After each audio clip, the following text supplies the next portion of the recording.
Voici 5 choses que je vais changer à mon prochain Ironman 70.3 grâce aux apprentissages que j'ai fait au Maine. Et peut-être que ça va te donner des idées puis même te sauver, qui sait. Premièrement, je vais connecter mon Pour Meter non seulement à mon Garmin Edge qui est situé sur mon vélo mais aussi à ma montre. Ça va me donner un backup à l'avenir parce que pour ceux qui n'ont pas écouté la vidéo recap du Maine, mon GPS a décidé de ne pas allumer malgré qu'il était à 100% de batterie puis que j'avais chargé toute la nuit. Puis c'était pas vraiment dans mes plans donc j'ai dû y aller 100% aux sensations. C'est sûr que ça me fait vraiment chier de ne pas pouvoir analyser mes watts. Deuxièmement, je vais acheter des élastiques que je vais avoir testé à l'entraînement et non pas en mode dernière minute au Walmart cheapette parce que comme de fait, ma bouteille d'eau était tenue par un élastique dans mon système frontal. Puis à peine la course a commencé, l'élastique a fendu, puis j'ai perdu ma bouteille. Et c'était merveilleux parce qu'il a fallu que j'arrête pour aller la rechercher parce qu'il y avait des officiels puis c'est considéré comme un déchet si on ne va pas la récupérer. J'aurais pu perdre 2 minutes à ce moment-là. Troisièmement, j'ai le petit embout en L de ma roue pleine qui était vraiment pas efficace puis qui m'a vraiment donné des difficultés pour gonfler mes pneus.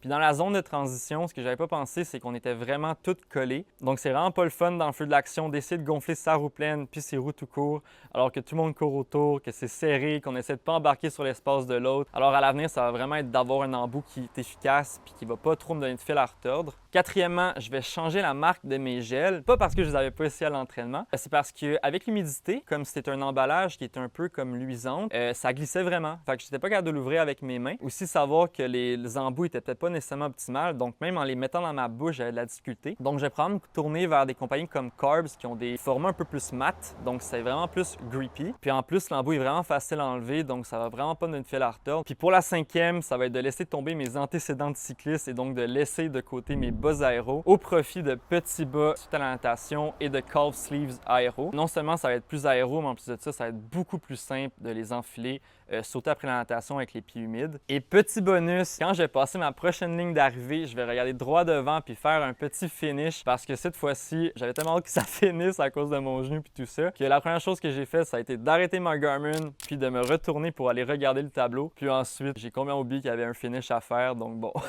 Si ma petite vidéo a pu vous aider ou potentiellement vous enlever du stress, sauvegardez-la puis abonnez-vous pour m'encourager, ça fait toujours plaisir. Sur ce, je vous dis à la prochaine parce que croyez-moi, on est là pour faire du bruit.